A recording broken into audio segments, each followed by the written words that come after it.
దూరం బండ అంటే దూరంగా ఉంటాయి బండలంతా.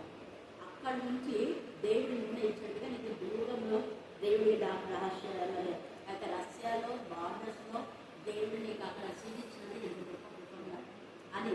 చీకటి అంటే రష్యా అంటే మోస్ట్ చీకటే. అక్కడైతే ఎక్కువ దేవుని దైవికమైన భక్తి తక్కువ, కొందరు ఉన్నారు దైవికంగా. అయితే అలాంటి ప్రదేశంలో దేవునికి వెళ్తూ ఉంటారు. ఇప్పుడు రష్యానే మన యెరూషలేం పైన ఇజ్రాయెల్ పైన దాడి చేయడానికి ఇది దిగుతూ ఉన్నాను. అంటే ఒక విధానంలో వాళ్ళంతా కూడా ఈ టర్కీ కానీ రష్యా కానీ ఇరాన్ ఇరాక్ వీళ్ళంతా శత్రువులే. కానీ శత్రువుల దగ్గర మనమున్న దేవుడు మనల్ని ఆస్వాదిస్తాం. అది చీకటి అంటే శత్రు దేశంలో ఉన్నా కూడా దేవుడు నీకు వెలుగుగా ఉండి కాపాడతారు తన పిల్లలు చూడు. అందుకే అప్పుడు ఆయన దీపంగా నా తలకు పైగా ప్రకాశించను, ఆయన తేజం వల్ల నేను చీకటిలో తిరుగులాడుచున్నాను. దేవుని యొక్క భక్తి శక్తి ప్రభావం నీకు ఉంది కాబట్టి రష్యాలో ఉన్నా కూడా దేవుని నింతలకు కాపాడాలి. ఇక నీ డాక్టర్ కోసం పూర్తి అయ్యే వరకు కూడా దేవుని కాపాడాలి. అయితే ఈ వాక్యం బాగా పండచ్చు. తర్వాత ఏంటి, నా పరిపక్వ దినములలో ఉండినట్టు నేను ఉండిన ఏదైనా ఎంత మేలు. పరిపక్వత అంటే ఆత్మీయ స్థితిలో పరిపక్వత మనం కావాలి. ఎప్పుడైతే ఆత్మీయంలో మనం ఎదుగుతామో నీ డాక్టర్ కోసం పూర్తి అయ్యే వరకు నిన్ను ఎదుర్కొంటూనే దేవుడు చేస్తాడు. ఎందుకంటే మొదటి మనం 3వ యోహాను 2లో నీ ఆత్మ వర్ధిల్లుచున్నది అన్ని విషయాలు అన్నారు. జ్ఞానం, వయస్సు, తెలివి అన్ని మార్పులు అన్ని సబ్జెక్టులు ఎదురు చేస్తారు. మొదట అన్ని విషయాల్లో ఆత్మ వర్ధిల్లాలని వాక్యం చదవాలి. వాక్యము ప్రార్థన 2 లెక్కలు. నువ్వు ఆత్మీయంగా ఎదురుగానికి పక్షికి 2 లెక్కలు ఎలా ఉంటాయో మనం వాక్యంలో ప్రార్థనలో ఉన్నప్పుడు అన్నింట్లో దేవుడు మనలో సాధారణ పద్ధతులు ఓర్చుకొని చేస్తాం. అందుకని ఇక్కడ అప్పుడు దేవుని రహస్యము నా గుడారములకు పైగా ఉంటుందంటే మన గుడారం మన శరీరం పైగా ఆయన వెలుగు మనతో కూడా ఉండదు. సర్వశక్తులు ఇంకనూ నాకు కూడా ఉండేది. చిన్నప్పటి నుంచి దేవుని పేరుగా ఉన్నాడు. ఇప్పుడు కూడా ఎక్కడున్నా దేవుని పేరుగా ఉంటారు.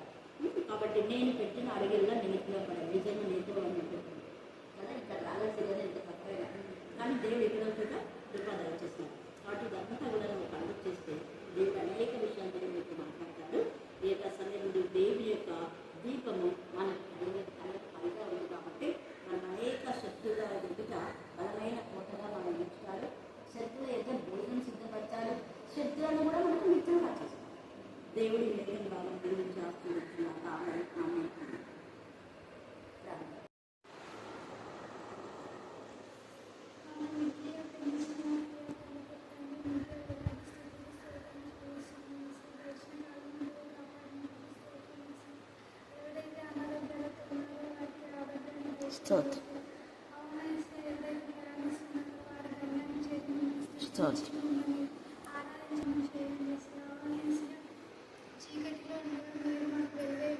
Thank you.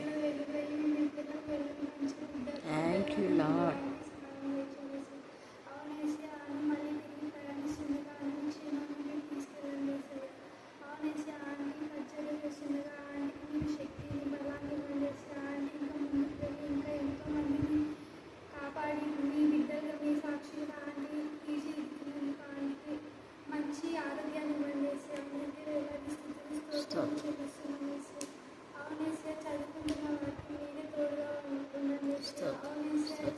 ఈ కాలంలో చాలా నేరాలు ఘోరాలు జరుగుతున్నాయి.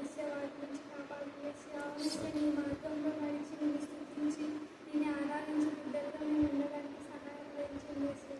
నీకే వేలాది స్థుతులు స్తోత్రం చెల్లిస్తూ ఇక్కడ మేము ఈరోజు ఇక్కడ స్థుతించి ఆరాధించే సమయాన్ని మాకు ఇచ్చినందుకు నీకే వేలాది స్థుతులు స్తోత్రం చెల్లిస్తూ ఆమేన్ ఆమేన్ ఆమేన్.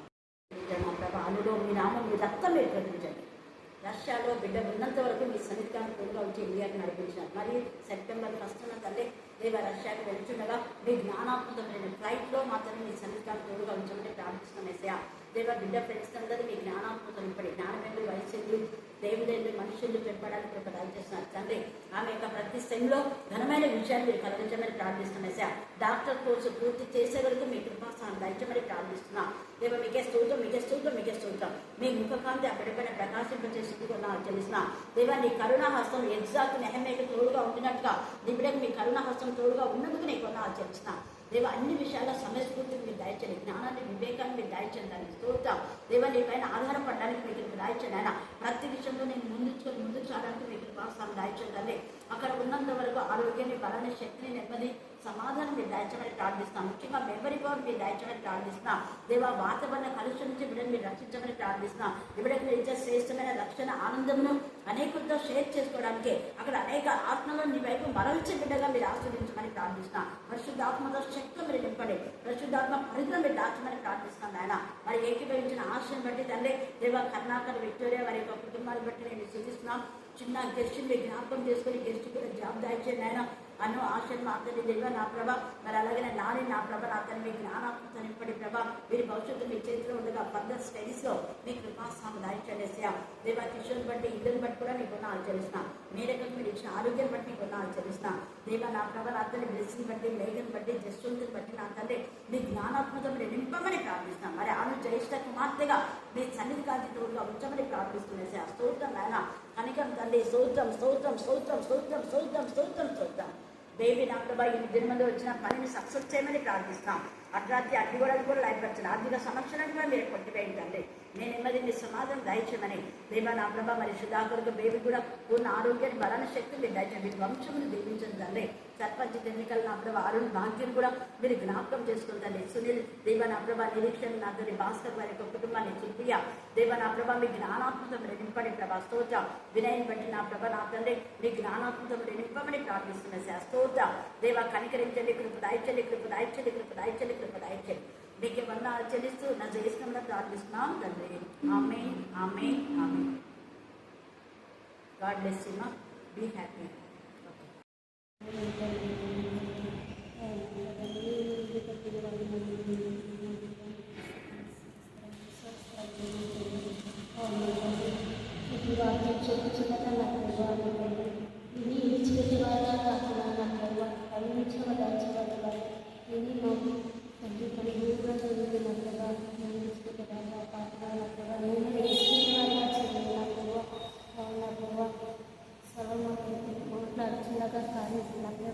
నువ్వే నోటు బుర్రగా నడుచున్నాను.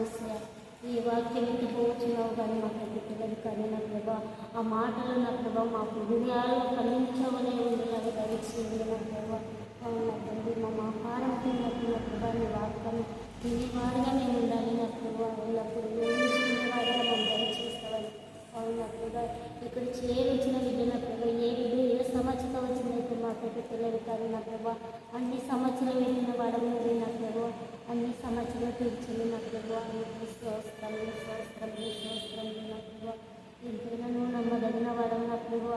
రాజులకు రాజు, అధిపతులకు అధిపతి నా ప్రభా. సంవత్సరం నా ప్రభా.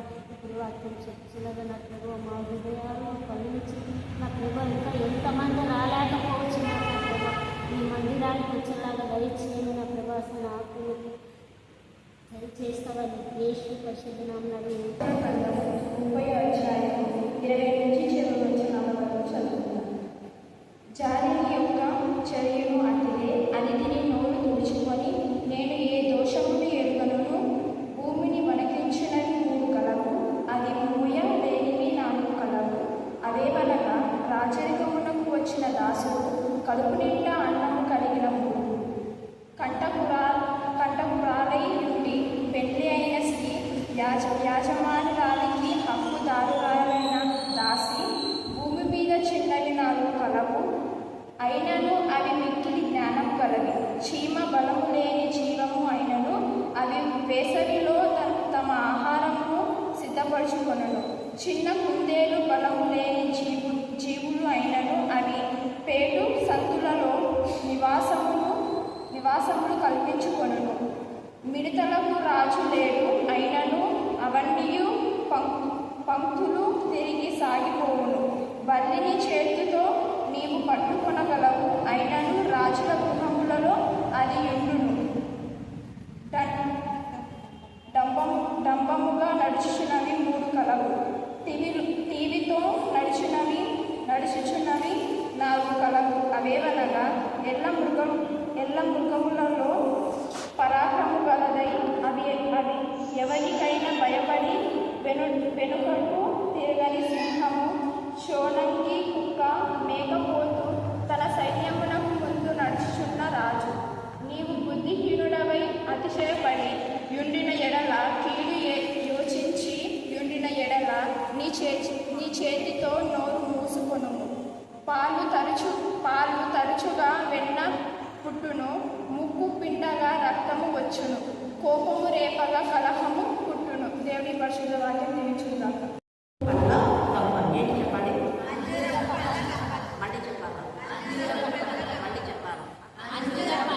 ఇక్కడ దేవుడు అంజూరపు పండ్లను ఇర్మియా ప్రవక్తకు చూపిస్తూ ఉన్నాడు. నిజంగా ఇర్మియా ప్రవక్తకు ఈ అంజూరపు పండ్ల గప్పను చూపడానికి కేవలము అంజూరపు పండ్ల పైన లేదా వాటిని గురించి కాదు. అక్కడ ఆ పండ్ల యొక్క స్థితిని చూసి మన జీవితానికి అప్లై చేసుకోవాలని తండ్రి అయిన దేవుడు చాలాసార్లు కూడా కొన్ని ఉదాహరణలు చెప్తూ ఉంటాడు, ఉపమానాలు చెప్తూ ఉంటాడు. కొన్ని పరిస్థితులను బట్టి పక్షులను, జంతువులను వీటన్నిటి కూడా ఉదాహరిస్తూ తెలియజేస్తున్నాడు. ఇక్కడ పండ్లను తీసుకున్నాడు. మన మత్తయి సువార్తలో కూడా 15వ అధ్యాయంలో అక్కడ ఏమంటాడు యేసయ్య? ద్రాక్షవల్లి నేను, తీగలు మీరు. అంటే యేసయ్య ద్రాక్షవల్లి అయితే మనమందరం కూడా తీగలమంట.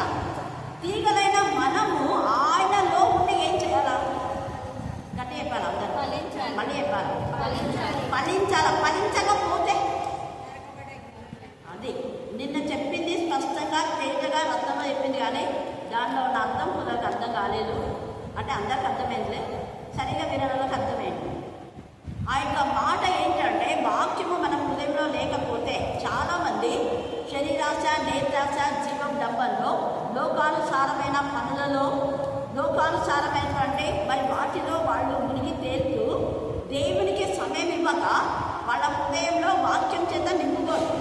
ఎప్పుడైతే వాక్యం చేత నింపబడారో వాళ్ళ జీవితము ఏమైపోతుంది అంటే నరక అగ్ని గంధకాలతో వెళ్తుంది అనేది ఆమోసు 9వ అధ్యాయం. 8వ అధ్యాయంలో ఇలాగా అనేక మంది చక్కని కన్యకలు, అంటే వాళ్ళు దేవునికి విరోధమైన విధానంలో వారి చక్కని జీవితాన్ని మాత్రం వాళ్ళు చూసుకున్నారు, కానీ వాళ్ళ బ్రతుకులు చూసుకున్నారే కానీ ఆత్మ సంబంధమైన స్థితిని వారు చూసుకోలేదు.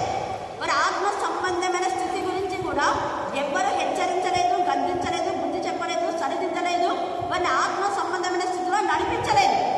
అలాగా నడిపించని వాళ్ళందరూ కూడా ఎక్కడికి వెళ్తారంటే నరక అగ్ని గంధకాలంటే పాతాళ బిలంలోకి వెళ్తారు అన్నది నిన్న చెప్పిన లేఖన భాగం యొక్క అంశం. అయితే ఇప్పుడు కూడా పరిశుద్ధాత్మ దేవుడు తేజగా మనతో మాట్లాడుతున్నాడు. 2 పండ్ల గంపలలో, అంజూరపు పండ్లలో మంచి పండ్లు ఎలా ఉన్నాయంట? మిక్కిలి మంచి అంట. హల్లెలూయా, హల్లెలూయా, హల్లెలూయా. మంచివేమో మిక్కిలి మంచిగా ఉన్నాయంట. చెడ్డవి ఎలా ఉన్నాయి? మిక్కిలి జబ్బుగా ఉన్నాయి. జబ్బు పండ్లు, చెడ్డ పండ్లు, పనికిరాని పండ్లు, దినసఖ్యం కాని పండ్లు, చేదు పండ్లు, కారు డాక్టర్, దీనిలాగా ఎన్నన్నా చెప్పుకోవచ్చు. అవన్నీ కూడా ఎలా ఉన్నాయంటే మిక్కిలి. మిక్కిలి అనే మాట మీరు అండర్లైన్ చేసుకోండి. అంటే వాటిని అవి మిక్కిలి జబ్బైపోయినాయి, మిక్కిలి పాడైపోయినాయి, చెడిపోయినాయి. వాటిని బాగు చేసే అవకాశం లేదు ఇక్కడ. అయితే ఈ రాత్రి కాల సమయంలో బాగు చేసే అవకాశం దేవుడు మనకి ఇచ్చినప్పుడు మనం బాగుపడాలి. అదే అక్కడ. అందుకనే ఈ యొక్క అంజూర పండ్లు మొదటి గంపలో చూస్తే అవంట మిక్కిలి ఎంత చక్కగా ఉన్నాయి చూడండి.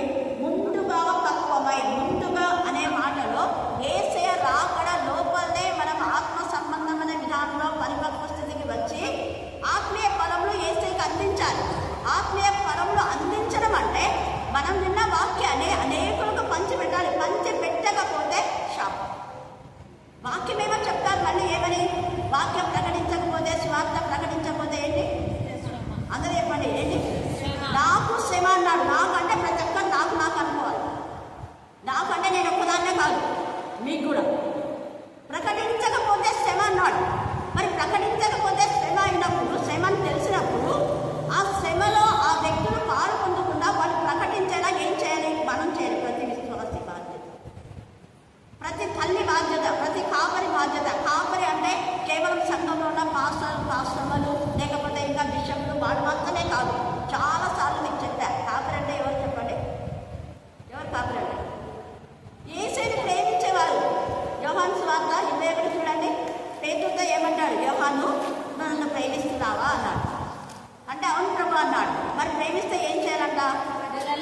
అదే ప్రేమకు నిదర్శనం. అక్కడ గొర్రెలు కాయాలి, మళ్ళీ మేపాలి. మేపాలంటే ఏం చేయాలి? వాక్యం పెట్టాలి. వాక్యం మీరు విన్నారు, మీరు విన్న వాక్యాన్ని ప్రకటించాలి. ప్రకటించే అవకాశం మనం లేకుండా చేస్తే దేవుడు ఊరుకోడు.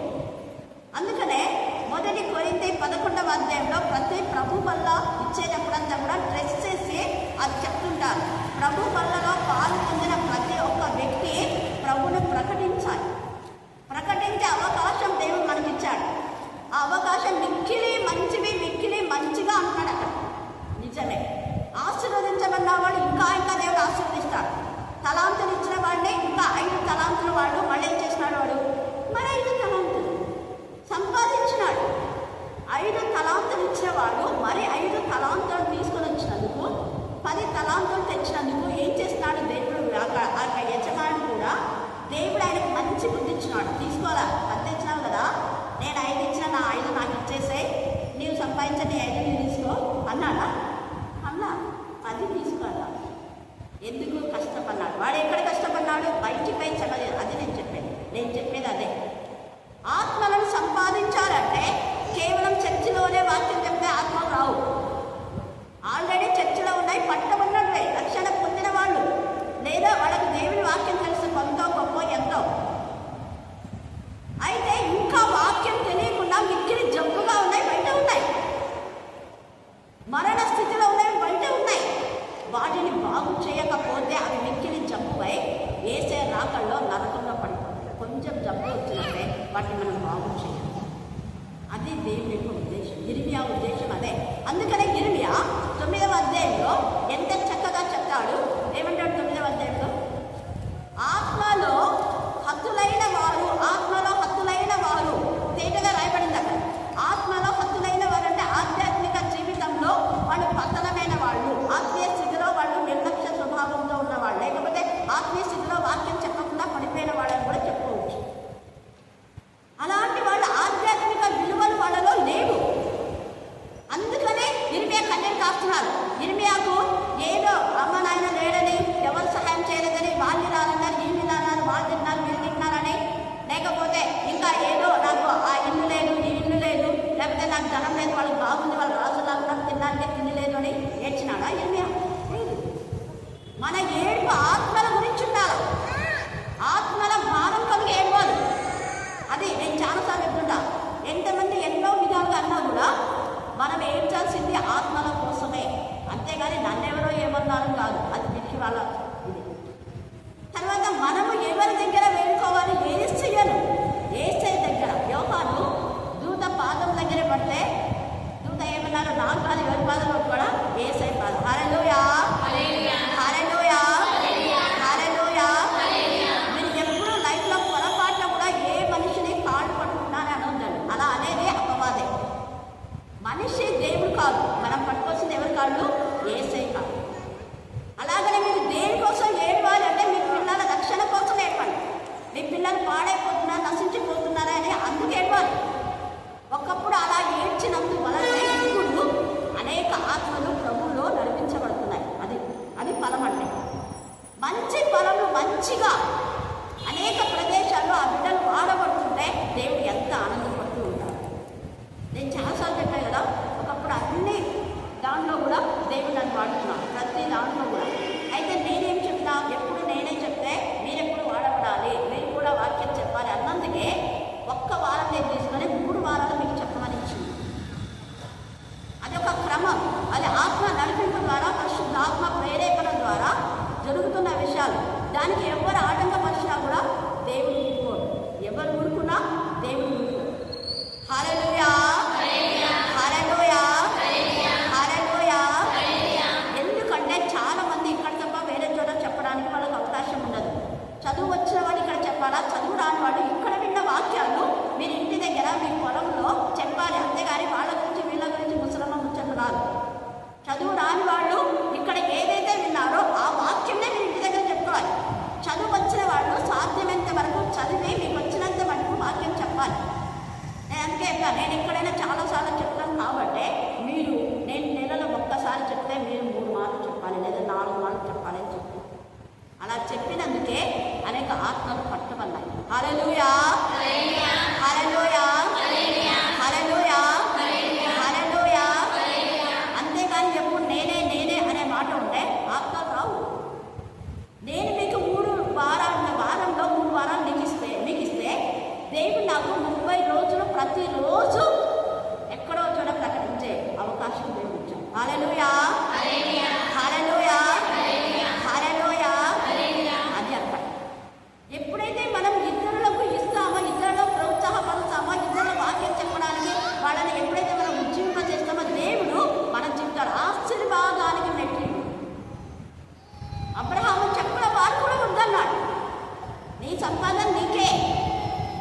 నేను సంపాదించిన దాంట్లో నేను కొంటాను అన్నాడు. అది రాజా లాంటి ప్రజలు. హల్లెలూయా, హల్లెలూయా, హల్లెలూయా.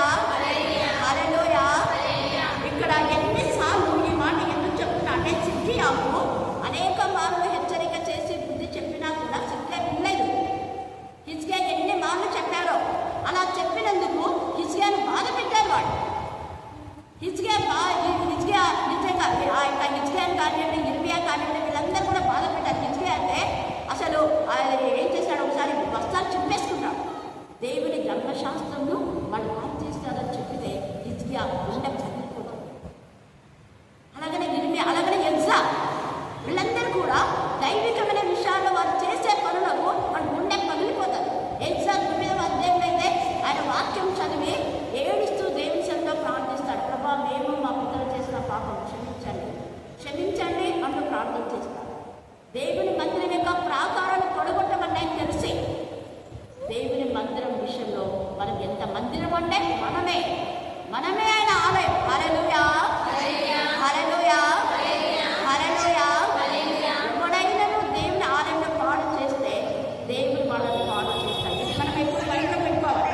అందుకని ఇక్కడ ఈ ఇర్మియా సిద్కియాకు ఎన్నిసార్లు చెప్పినా కూడా వినేది. ఆ తర్వాత సిద్కియాకు రాబోయేటువంటి శిక్షణ గురించి ఇక్కడ కింద రాస్తాడు. అంటే మిక్కిలి సిద్కియా ఎన్నిసార్లు చెప్పినా కూడా వినకుండా మిక్కిలి జబ్బు పళ్ళలాగా అయిపోయినాడు. మార్పు లేని జీవితం. పైన మనం చూస్తే అవేమో మంచి అంజూరపు పంట, ఆ 2 గంపల్లో మిక్కిలి మంచివిగా ఉన్నాయంట. ఇర్మియా ఎంత బాగా చెప్తున్నాడు. 3వ వచనం చదవండి. 24. యెహోవా,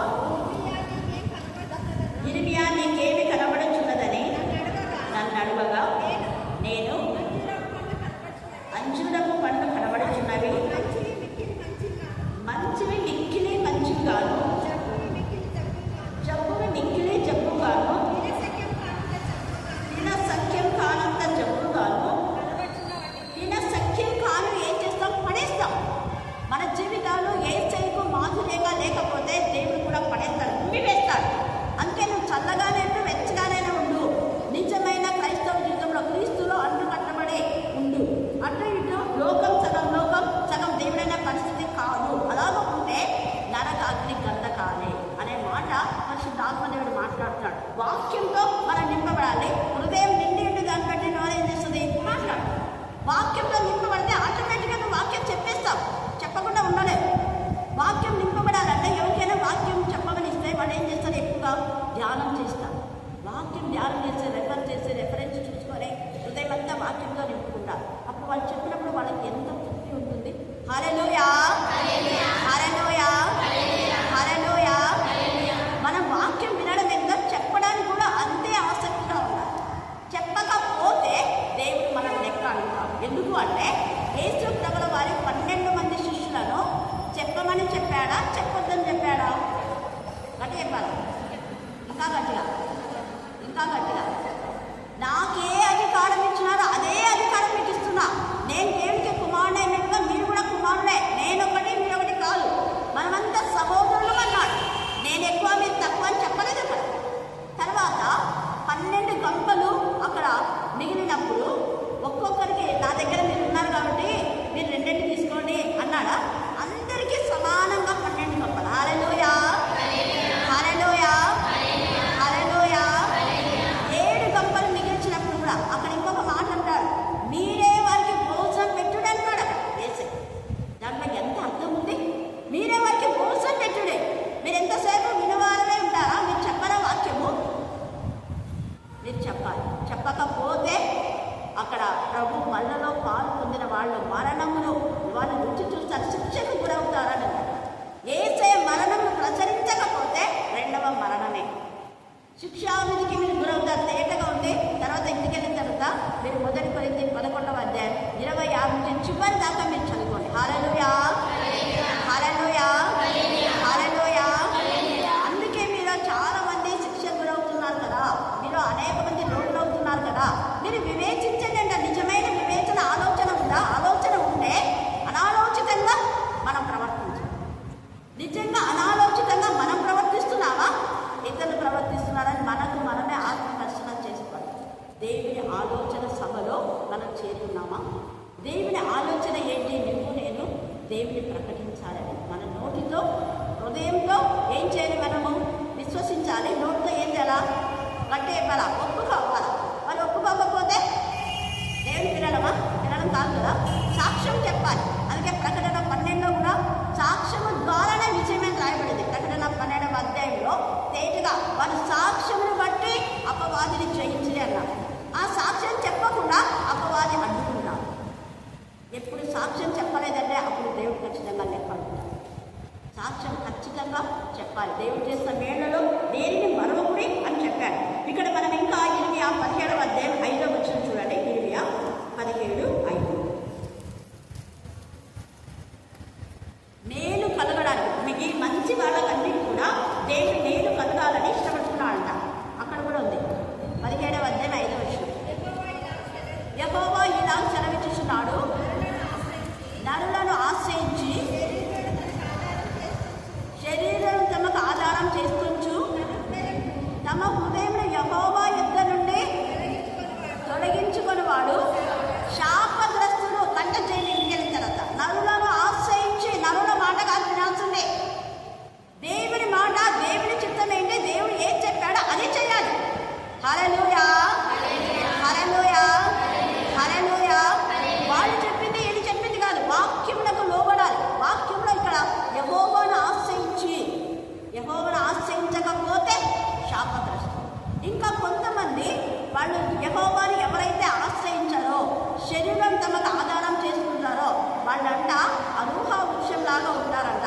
వాళ్ళకు మేలు వచ్చినా కనబడదంట. ఎందుకు? నువ్వు ఇతరులకు మేలు చేయలేవు కాబట్టి నీకు కూడా మేలు కలగదు. నువ్వు ఇతరులను బాధ పెడుతున్నావు కాబట్టి నీకు కూడా అనారోగ్యంగా బాధపడుతూనే ఉంటారు. కొంతమంది సఫర్ అవుతుంటారు. ఒకరి 1 గంట బాధపడినావు అనుకో, 3 గంటలు బాధపడతాం, లేదా 10 గంటలు ఉండొచ్చు, మేబీ చెప్పలే. ముఖ్యంగా దేవునికి విరోధంగా చేస్తే అస్సలు దేవుడు టాలరేట్ చేయడు. అందుకని ఇక్కడ అంటున్నాడు కదా, మేలు వాళ్ళకు వచ్చినా కూడా కనపడకుండా పోతున్నాడట.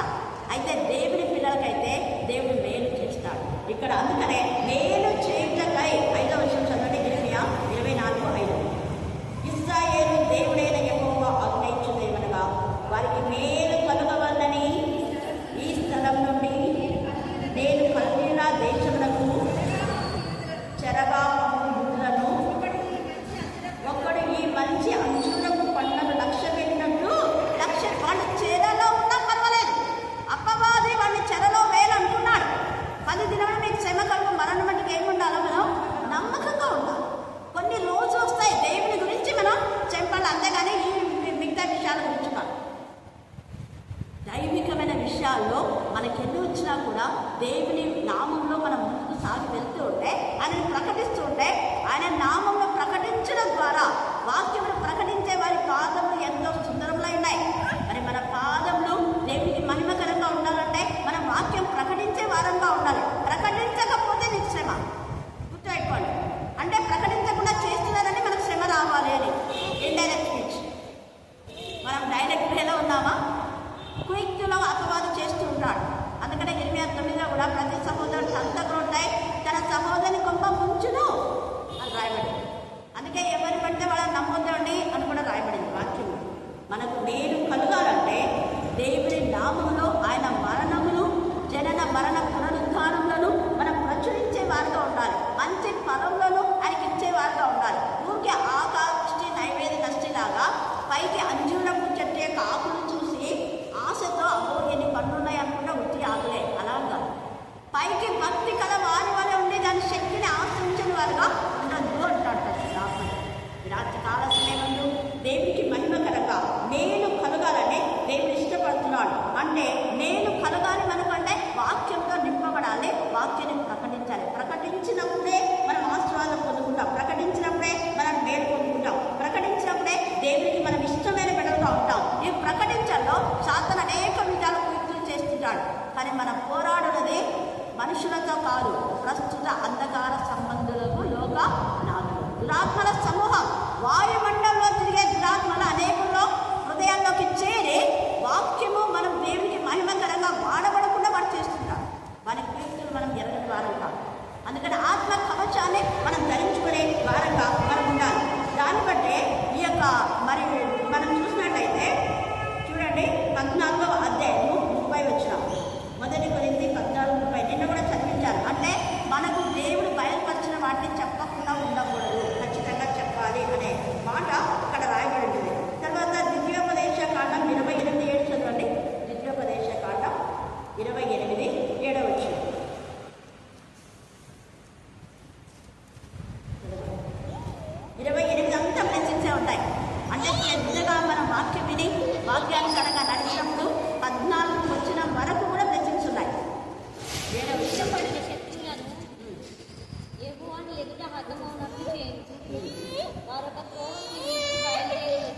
మనం ఎప్పుడైతే దేవుని వాక్యం శ్రద్ధగా విని వాక్యం ప్రకటించి వాక్యానుసారంగా మనం జీవిస్తే ఈ బ్లెస్సింగ్స్ అన్ని వచ్చి శత్రువు ఒక మార్గం గుండా వస్తే 7 మార్గం గుండా దేవుడు వెనక్కి పంపుతారంట. హల్లెలూయా, హల్లెలూయా, హల్లెలూయా, హల్లెలూయా.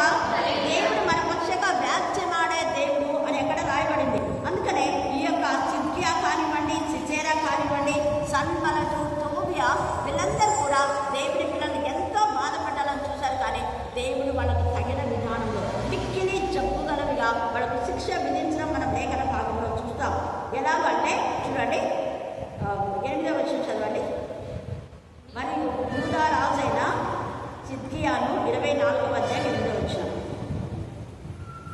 మరియు యూదా రాజైన సిద్కియాను అతని ప్రధానులను దేశంలో శేషించిన వారిని, ఐగుప్తు దేశంలో నివసించు వారిని మిక్కిలి జబ్బుమైనందున, చూడండి ఐగుప్తు దేశంలో, ఐగుప్తు ఏంటి? బానిస, ఐగుప్తు కర్కశం, ఐగుప్తు కఠినత్వం. ఐగుప్తు వాళ్ళు ఎంతగా ఇశ్రాయేలు ప్రజలను కఠినంగా ఏలారు. వాళ్ళకు మేలు చేసినా వీళ్ళు వాళ్ళకు కీడు చేశారు. ఇక సౌలు లాగా. సౌలు ఏమంటున్నాడు? దావీదును కనుగొన్నప్పుడంతా కూడా అందితే చుట్టూ అందరి పెట్టే కాళ్ళలాగా, నాయన దావీదు అంటాడు, నువ్వు చిరంజీవి వద్దుగాక అంటాడు. నేను నీకోసం బాగా ప్రార్థన చేస్తున్నాను ఆయన అంటాడు. మళ్ళీ వెనుకొని పొడుస్తున్నాడు. ఎన్నిసార్లు దావీదు నిజంగా చంపాలనుకున్నావు? నేనేం చేశాను నీకు అని అంటాడు దావీదు. నీకు మేలు చేస్తే నువ్వు నాకు కీడు చేయాలనుకున్నావా? నిన్ను రక్షిస్తే నువ్వు నాకు హాని తలపెడుతున్నావా? కానీ దేవుడు దావీదును కాపాడతాడు. సౌలు యొక్క విషపు హృదయము దేవునికి తెలుసు. హల్లెలూయా, హల్లెలూయా, హల్లెలూయా. అందుకనే చూడండి ఇక్కడ ఎంత చక్కగా మాట్లాడుతున్నాడు పరిశుద్ధాత్మ దేవుడు. ఆ యొక్క సిద్కియా అతని ప్రధానుల దేశంలో శేషించిన వారిని, ఐగుప్తు దేశంలో నివసించు వారిని మిక్కిలి జబ్బుమైనందున. ఐగుప్తు అంతా కూడా స్వార్థం. ఐగుప్తు అంతా కూడా ఇశ్రాయేలు ఎంత కష్టపడినా వాళ్ళకు కనీసం తిండి లేకుండా చేస్తారు. కష్టమేమో వాళ్ళదే. మనం టీవీలలో చూస్తుంటాం కదా, అనేక మంది స్పాన్సర్స్, కానీ చెప్పేదేమో వాళ్ళు, వాళ్ళ భార్యను, వాళ్ళ పిల్లలు అంతే. ఎవరైనా వాక్యం చెప్తారా? ఇంకా ఎంతమంది కానుకలు పంపుతుంటారు. స్వార్థం. దేవుడు ఒకరోజు లెక్క అడుగుతాడు. ఎంతసేపు అనేక మంది కానుకలు పంపితే చెప్పేదేమో వాళ్ళు, వాళ్ళ భార్య, వాళ్ళ పిల్లలు అంతే బయటకు వస్తుంటారు. ఈ విషయంలో చాలాసార్లు వైరల్ అయింది. ఈ రాత్రి కాల సమయమందు యేసయ్య కలిగిన మనసు మనం కలిగి ఉండాలి. యేసయ్య అందరికీ, ఈవెన్ ఇస్కరియోతు యూదా తనకు హాని చేసేవాడని తెలిసి కూడా నువ్వు పోయి వాక్యం ప్రకటించు అని చెప్పాడు. ఎంత ప్రేమ గల తండ్రి. హల్లెలూయా, హల్లెలూయా, హల్లెలూయా. పేతురునైతే అంటాడు, సాతాను నా వెనుకకు అంటాడు. ఎందుకు? నీ సాతాను యొక్క తలంపులు ఉన్నావు కాబట్టి. యేసయ్య శిష్యుడే. అంతవరకు పేతురు దేవుడే నీకు బయలుపరిచాడు. సీమోన్ బర్యోనా, నువ్వు దేవుడు మాట్లాడినందుకని ఈ మాట చెప్తున్నావు. ఈ యొక్క నువ్వు నా యొక్క క్రీస్తు అనే బండ పైన సంఘాన్ని కట్టబోతావు నువ్వు అని ఒక మంచి కాపరి అని అంతా ప్రశంసించి ఆ తర్వాత అధ్యాయాలు చదివితే మనము మత్తయి సువార్తలో చాలా ఇదిగా యేసయ్య అంటాడు, సాతానా నా వెనుకకు పో అంటాడు. ఎందుకు? 17వ అధ్యాయం మత్తయి సువార్తలో ఆ కొండ మీద ఆ యేసు ప్రభు రూపాంతరం చెందినప్పుడు, ప్రభా 3 పరశాల ఉన్నట్టుగా నేను అంటాను. మనుషులలాగా నువ్వు ఆలోచిస్తున్నావు అంటాడు యేసయ్య. తర్వాత అదే పేతురుతో అంటాడు యేసయ్య, నువ్వు నాకంటే గొప్ప కార్యాలు చేస్తాడంటాడు. అది కాపరి లక్షణం. క్రీస్తుని ప్రేమించే బిడ్డల లక్షణం ఏంటంటే, నాకంటే మీరు ఎక్కువ వాక్యం ప్రకటించాలి, నాకంటే ఎక్కువ మీరు దేవుని గణపరచాలి అని చెప్పగలుగుతాం. యేసయ్య అన్నట్టుగానే యేసయ్యను తాకితే అనేక మంది స్వస్థత పొందారు. అయితే మనం అపోస్తల కార్యం 4వ అధ్యాయంలో పేతురు నీడ పడితే అనేక రోగములు వాటి దేహంలో వదిలి వెళ్ళాయి. వీధుల గుండా తీసుకొచ్చారు. అనేక మంది పేతురు నీడ పడితేనే స్వస్థత అయింది. పేతురు ప్రార్థన చేయడంలా, పేతురు తాకడం లేదు, కేవలము నీడ పడితే. హల్లెలూయా, హల్లెలూయా, హల్లెలూయా, హల్లెలూయా. ఎంత ప్రేమ గల తండ్రి, నిజమైన ప్రేమ గల యేసయ్య నీకు నాకు కాపరిగా ఉన్నాడు. ఆ కాపరి దగ్గర మన బోధ పొంది అనేకులకు దేవుని వాక్యం ప్రకటించి మంచి అంజూరపు పండ్లలాగా ఉంటే దేవుడు మనకు మేలు చేస్తాడు. మళ్ళీ ఎలాంటి మేలంటే అది ఆయన చెప్తున్నాడు చూడండి, వాళ్ళని లక్ష్య పెట్టాడంట, వారికి మేలు కలుగునట్లు వారి యందు దృష్టి ఉంచి ఒకటి మేలు చేస్తాడు, లక్ష్య పెట్టాడు.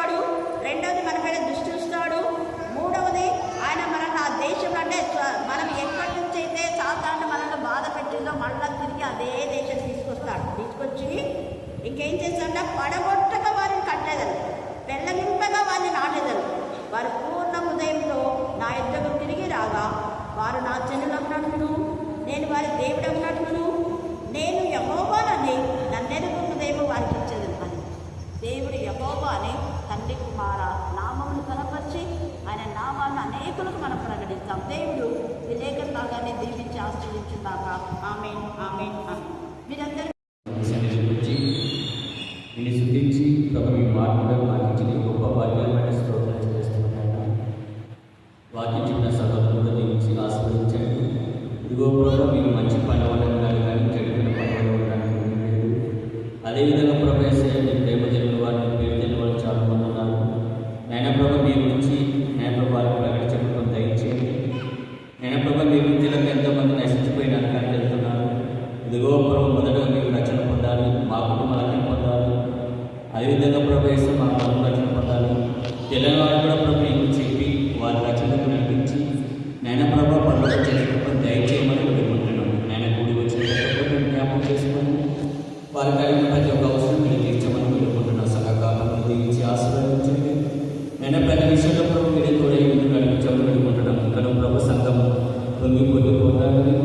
ఇదిగో ప్రభు అనేక మంది ఆత్మలు రచనలకు నడిపించబడాలి. నైనా ప్రవేశ సంఘం వింటారు.